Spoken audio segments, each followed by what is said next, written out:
guys, it's Demi and welcome back to another episode of Beauty Plus Brains. For those of you who do not know me, I'm passionate about storytelling and the beauty industry, so I brought both of those things together by creating this show. Today, we're going to be talking about generational trauma, narcissism, gaslighting, all of that, but we're going to have a special guest on the show who I actually met on TikTok. Her name is Debbie L. London. She's a life coach, an author, a mother, and a TikToker. She specializes in talking about these problems that we deal with. She's here to talk about all of those topics and dig deep for the viewers and for myself. So let's get started. What was your upbringing like as a child and a teenager? What was your life pretty much like at that point? It was total chaos, complete and total chaos. I grew up in Atlanta, Georgia, which I still live here now, in a tumultuous household. I live with my grandparents, my mom, and my brother. My grandfather was extremely abusive and abrasive to my grandmother. I watched him molest and abuse my mom as a child, and he even raped me as a young girl. And it was difficult growing up in a family where everyone turned the blind eye to his behavior just because he was the patriarch. I always knew that something was wrong, but having everyone in my family turn the blind eye invalidated my experiences. So I became angry. I watched the women in my family be very docile and be the doormats. And even at like 5, I'm speaking up for myself and I'm yelling and I'm trying to get my point across all the time. And people are saying, you need to quiet down. You need to be more ladylike. You need to be more this. You need to be more that. And it made me feel like I was absolutely out of my mind, crazy, even as a kid. Like, I know something is wrong. I know this is not normal. And I realized later on that I was being gaslighted. And I just have a family full of narcissists. And that's why I felt crazy. That's why my experiences were invalidated and minimized. So fast forward, going through all of this stuff, I made my escape to college. College was my ticket out of all of the drama, and just finding my way. And I was like, no matter what, I have to get away from Georgia. And as long as I am enough hours away to where no one can pop up on me, I should be good. And I was right. So I went to Shaw University, HBCU. I went to Shaw University in Raleigh, North Carolina. And before I left for college, God spoke to me that summer and said, you're going to write a book and tell people about generational curses. And I was like, no, I'm not. And at the time, it was weird because I had never even heard of the term generational curses. And this is back in 2005. This is 15 years ago. I never heard of the term generational curse. And I said, no, God, I'm going to go to school. I'm going to be a psychologist. And of course, I went to school. I got my bachelor's in psychology. I went to get my master's in professional counseling. And I didn't like I just did not like the coursework in counseling. It just did not fit with my personality and how I envisioned helping people. So I got my master's in public administration and then just completely shifted gears. I did matriculate through the mental health field, but I did it on my own terms and skipped some things. And here we are today where I am actually finally helping people and doing what God told me to do in the first place and no longer running. How did you start coaching people? Well, I had to get sick of working for people, and he cornered me to where that could happen. When I first started writing Residue in 2016, the book finally came about because I was at a job, and because of the past traumas, I was a pack mule, naturally, meaning that I'm able to multitask. I'm able to do a lot of different things and keep piling it on. And people that I worked for would see that and they would use that against me, but not pay me what I was worth. And I was dealing with the stress of that. At this one particular job, and one day it just kind of broke me down. I think I was pregnant with my daughter. No, I wasn't pregnant with my daughter. This is after my daughter was born. But I was kind of broken down with the stress of that.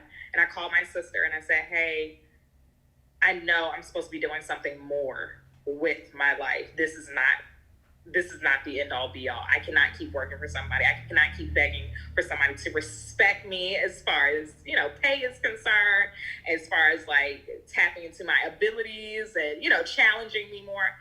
I know I'm supposed to be doing something more. My sister simply said to me, you know, you're supposed to be writing. And I'm just in the parking lot, you're right. And then she's like, get a notebook and take it everywhere with you and write out every single thing, no matter what comes to mind. And that is how Residue was born. Within 6 months, the following March, had it completely done, taught myself how to self-publish it, and moved on from there. But I was still working for somebody then. And when, after I put the sample chapters out and put the book out and was pushing it at that time, people kept saying, oh, can you help me? Well, can you answer this? And I didn't feel confident enough to step into coaching at that time. I was like, oh no, like, I just, you know, when you have certain passion projects and you do it, like, okay, I did it. Mm-hmm. This is it. I'm going to be done for good, and everybody can leave me alone now. I was trying to do that with Residue, not realizing the bigger picture that was at hand. It was bigger than the book. Right. It was really about changing people's lives, like globally, and reaching them and really helping people break these generational cycles. And it wasn't until maybe a year or so ago that I finally understood I am a coach. But that comes with all the negative self-talk and beating yourself down and, you know, diminishing yourself. But once I had to go through more healing to finally come to a place of, we got to go back to where our heart is, which is mental health care. Right. You have the ability to do it your way. You know what you're doing, because in a sense, it's like, oh, well, you're not qualified to do this work. You don't have any certifications. You don't have that. You don't have that in my head. And finally, it's like, no, I have everything I need to do this work and to help people. And that rings true today because I'm doing it now. But it took a lot of healing on my part and taking ownership of the call on my life. Yeah. Yeah, I'm really, really, really excited to read the book. I'm like really excited. I was reading like some of the reviews, and I was like, I just can't wait to see. And I actually read like some of the, you know, like on Amazon, how it'd be like look inside. Like I read up to that point, and you had mentioned like the Willie Lynch letter, which I had heard of before, but like I never really looked into it. And like I looked into it, and I was so deeply like disturbed by what was in that letter. So do you like feel like the Willie Lynch letter has a lot to do with, well, obviously it does, but I mean, you feel like it has a lot to do with the generational trauma that we as like just Black people deal with? Absolutely. And I do want to clarify that, you know, people are like, oh, well, that, you know, the letter was a hoax. It was a hoax. Hoax or not, those truths are they're aligned, unfortunately, with our community. And I absolutely do. The things that are true, the buck breaking that took place, completely, you know, diminishing our men in front of their families to break them down, to show the women like, hey, you can't depend on him. What do we have going on now? Absent fathers. Women feel like they have to be the strong ones. They have to be the lead of the family. It's like the roles are completely out of order because of things like that. We see the colorism, the light versus the dark skin, all this, you know, time. We had the house one. We had the one that was out, you know, in the field. And it's like, okay, in their minds, okay, I'm going to put the light one in the house to give them the idea of superiority, but we're all slaves. Do you see that? Like all of that stuff has traveled down, that internalized self-hate that we didn't start off with. No, that was something that was thrown on us. Exactly. So that they can control us. So it absolutely has so much to do with our traumas. And that's another reason why this work is so important to me, because I just want our people to heal, because we are so powerful. We are royalty. And if we could all just see it, if we could all just see it and step into our rightful places and understand our power was taken away from us, but we have the authority to take it back. But it starts in the mind. It starts with healing in the mind. But people want to keep saying, this is how I am. This is how I grew up. This is how I was raised. This is how we've always done it. There is no hope. This is just what it is. No, that's not true. But absolutely, the Willie Lynch letter, it has so many truths that align with our community, unfortunately. And this is why the generational healing is so important. So we stop the cycle. I feel like even talking about these type of things like colorism or even generational trauma, it's just so hard to like get through to people about it. Like, it's just so hard to get them to like, I don't know. I feel like I just get gaslighted a lot. Honestly, I feel like I get gaslighted a lot when I talk about these things, because personally on my TikTok account, I've talked a lot about colorism, and it's so many people that will like rebuttal in the comments. It's not real. It's very real. Yeah. It is so real. You are a beautiful chocolate woman. People consider me light skinned. I think I'm just brown. I don't know. It's hard for me to see shades because I'm literally just looking at us as a whole, as a people. There are distinct differences, and you know, while we're here, let's just keep it real and talk about it. I cannot stand how our men really reinforce that colorism stuff. I hate it. Me too. I hate it. You're pretty for a dark skin. That's not a compliment. Exactly. No, you're beautiful, period. You are beautiful. And it's like, but that's a part of those links in the generational trauma. Yeah. I'm going to diminish our women. You know, the white woman is the prize. The lighter the skin, the more of a prize you are. Like, no. Yeah. No. Look, that's going to send me off on a tangent because it's extremely, extremely upsetting. Well, I'll stop there. But yes, it is very real, but it definitely hurts me when Black men perpetuate that same hate, that same colorism against the women in our community. It's very sad and it's heartbreaking. Yeah, I definitely feel like Black men, obviously not all Black men, but of course, enough of them. I've seen enough of Black men who like really reestablish like the self-hatred and like the internalized racism. So why did you pick the title Residue? Honestly, the way my book titles work, God would literally drop it on me randomly. And I wish I would have brought the notebook down, but this is the book, Residue, that she's talking about.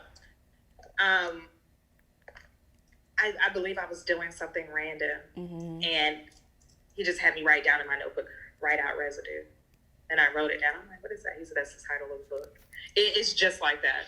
Yeah. Even my book, Your Facade is Showing. He's like, oh, write this down. Your facade is showing. You know what I mean? And then a year later, he's like, oh, that's your next book is going to be about relationship red flags. And then my third book that's coming out, same thing. Oh, this is the title of it. It is just literally a whisper. Like, this is what it is. And even the covers, like, he'll show me what the cover is supposed to look like. And I know that doesn't look like a self-help cover, but that's what it was supposed to be. Yeah. So that's what it is. But literally, the meaning of residue is what's left over from all of the trauma. Like, okay, we've been in the thick of it. We've been through the blood, sweat, the tears, the pain. But now we're dealing with the remnants of what's left. We're dealing with the stain of it all.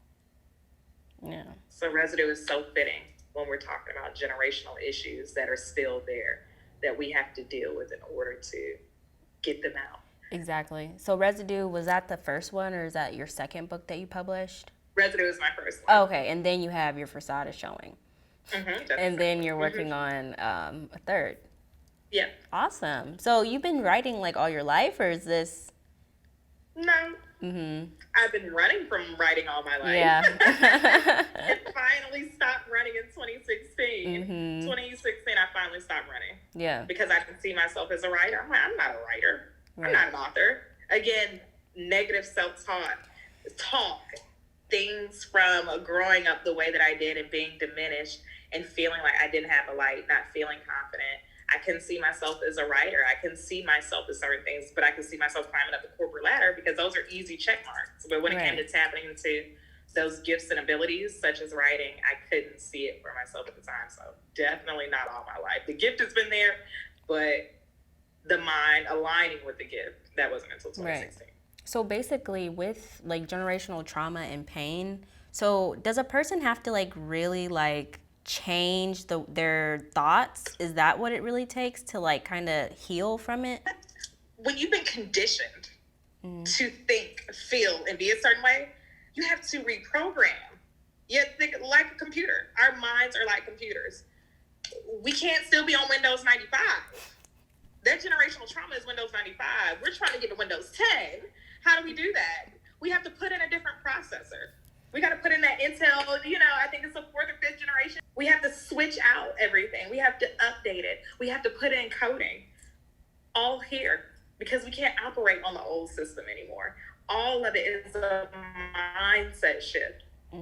Every single part of it is a mindset shift. I was speaking with a client today. It was my last client before this interview, and we were talking about guilt and her stepping into her power with her boundaries. And she was like, I feel guilty. I said, well, why do you feel guilty? She's like, because it's family. And I said, replace the word family with stranger and see if you'll allow it then. Will you allow that same shit if it's stranger included? Nope. And she was like, huh. Nope. But do you see, we're talking about reprogramming. Because we're taught family can essentially do whatever they want because they're family. They can abuse you, they can mistreat you, they can disrespect you. They can do whatever they want to you because they're family. Okay, if they weren't family, stranger. Are you going to allow that now? Right. You might know. They can kick rocks. You got to have the same energy because no one should be able to disrespect you. No one should be able to cross your boundaries. No one should be able to have the power to diminish you or to control you or to put you outside of yourself in any way, shape, or form. So everything, absolutely, it is reprogramming. It is reconditioning. And you have to work those muscles. Okay, I wasn't confident in using my voice. I got to start using that muscle. I have to start using the word no more. I have to start speaking up when I know that things are wrong. And it's just, we're redoing. We're putting the wires, we're taking out the old ones, putting in some fresh ones, and we're just rerouting things. I want to talk about TikTok for a second. How did you even start posting on TikTok? I feel like everybody has a crazy story. Everybody has just a crazy, I started posting on TikTok as a joke and then it became an addiction type story. Man, it was back in April, like my cousin was like, oh, TikTok, and I'm 33, and I'm like, I don't have no business on TikTok. I'm not about to be dancing because I'm not coordinated. I don't know what I can do on TikTok. She's like, oh, you could probably promote your books or something on there. And I'm like, okay. And at the time I was trying to promote my self-publishing workshop that I've had, but I didn't know how to use TikTok. But then after scrolling, because you go down the For You page rabbit hole. Yep. I was like, I think I can relate this to generational. And I started messing around with the sounds and getting more comfortable. And now I love it. It is my favorite app, but I didn't expect much from it. And I did not have any idea how to use it like most of us millennials. I just didn't know what I was doing. But then I figured it out, and it's literally the best app ever, except when they shadow ban people. TikTok. Yeah, especially when they shadow ban all the Black creators and censor. Okay, all right. That's the problem. And we're the ones that create your content. Exactly. Hey, we create your content on TikTok, just FYI. But exactly. That's literally all facts, all facts. So how would you say that TikTok has I definitely found my tribe via TikTok. I'm so grateful for that. I've always felt like Instagram stifled me because the things I'm talking about are serious. Yeah. I'm talking about sexual abuse. I'm talking about physical, verbal, financial, spiritual. I'm talking about all the abuses there are. And on Instagram, people just want to post their highlight reel and be cute. And they're like, oh, no, not this real shit. You're messing with my vibe. Yeah.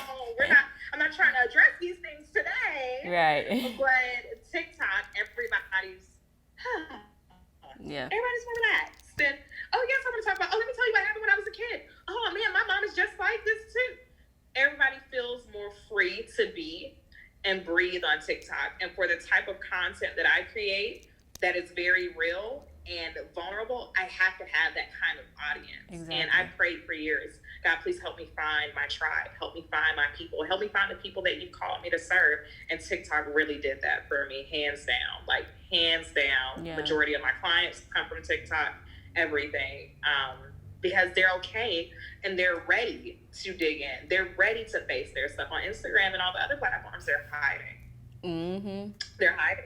Honestly, because like, no, we're supposed to be cute over here.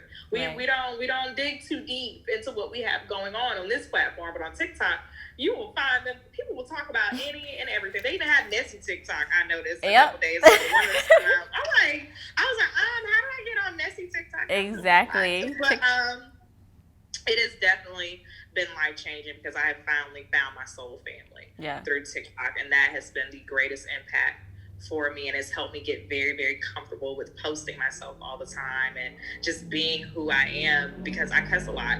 And I remember when I first put Residue out, my editor of that book, and this is no shade to her at all, but my editor was like, you may want to remove certain curse words so then this book can, transcend certain times, so it can be a timeless piece.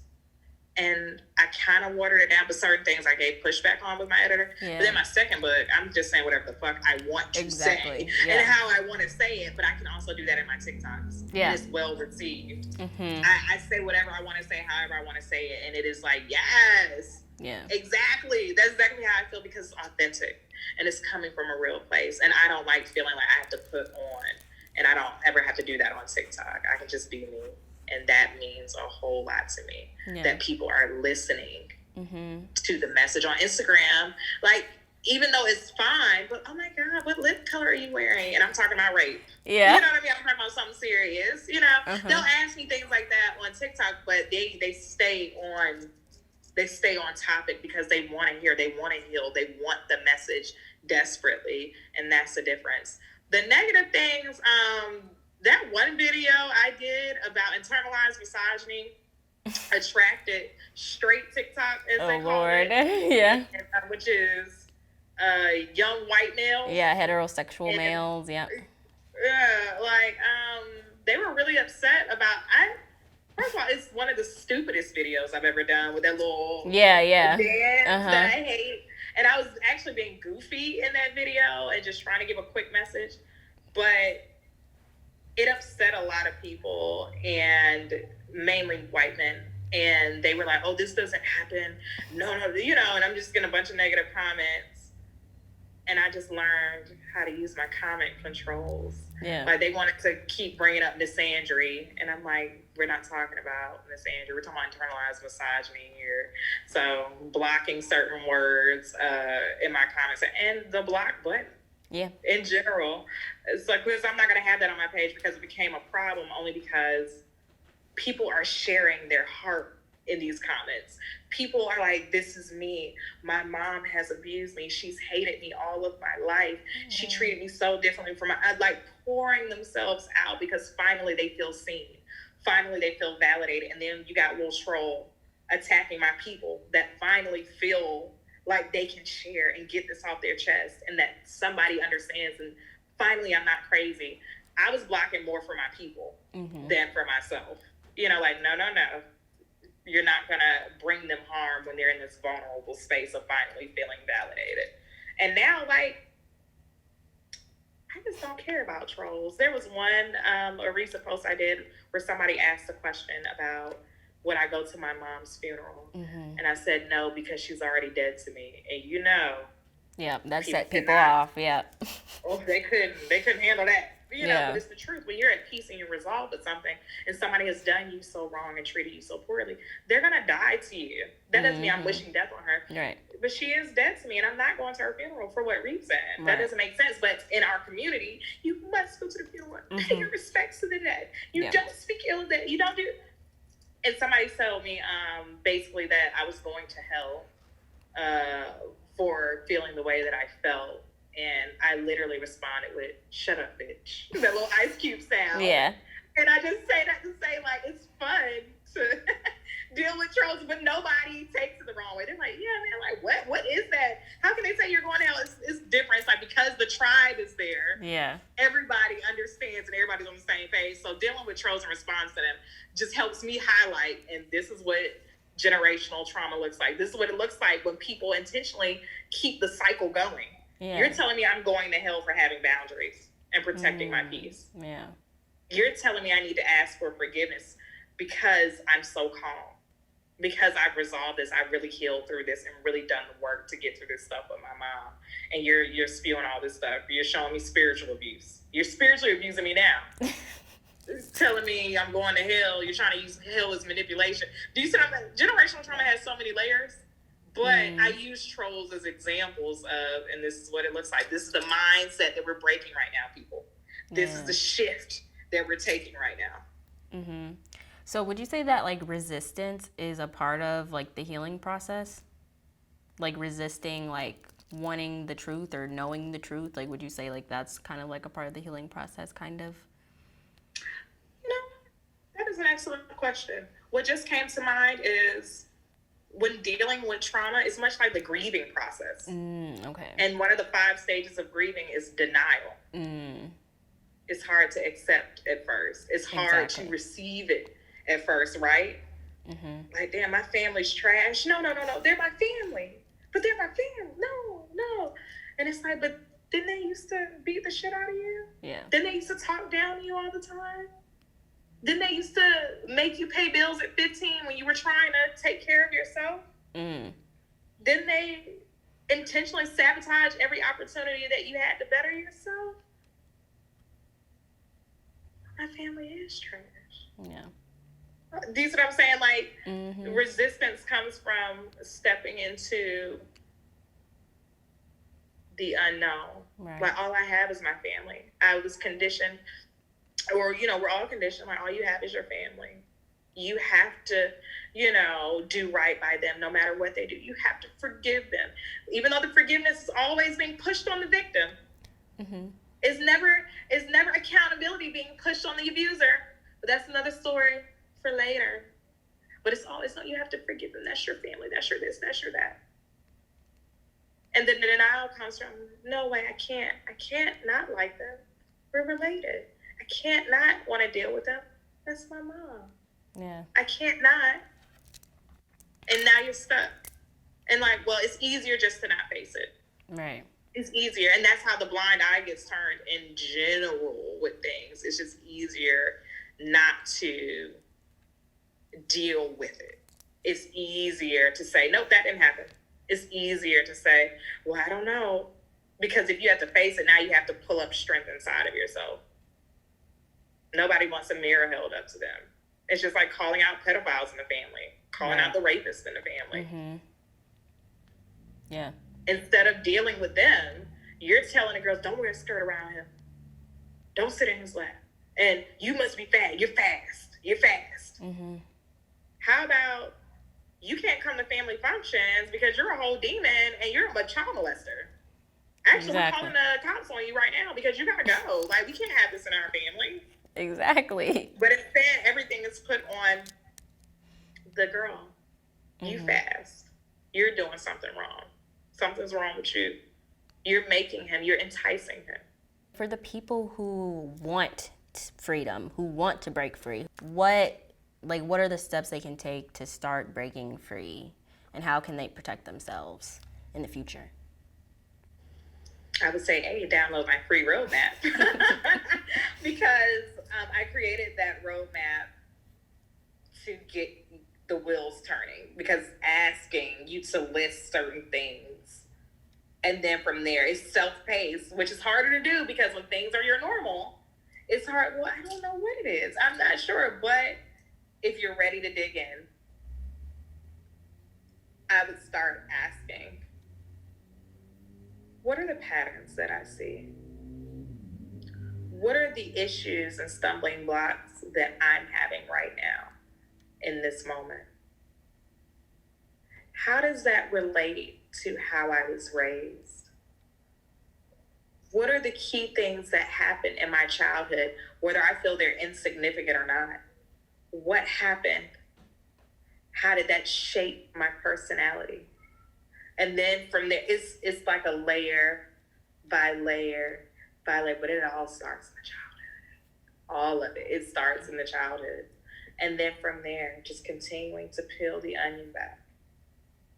But it's hard to do it on your own, which is why I am here. So definitely, for those who are ready, booking a one-on-one session with me. If you have trouble self-pacing and asking yourself these questions and going layer by layer by layer on your own, I'm here to help you dig in and just go ahead and rip the Band-Aid off and get straight to it and begin doing the heavy work, but with support. You have support in doing it. Right. But definitely start asking some of those key questions and really sitting with it and not trying to rush to the answer, but like literally, what are some things? Well, what did I struggle with as a child? How did I feel as a child? Did I feel protected? Did I feel loved? Did I feel validated? Or did I feel diminished? Did I feel broken? Did I not feel heard? Did I feel silence? You see what I'm saying? And then it's, again, layer by layer, but it's hard to do that on your own. People can, for sure, but it's hard to do it on your own. But I would start getting the wheels turning. Right. Questioning.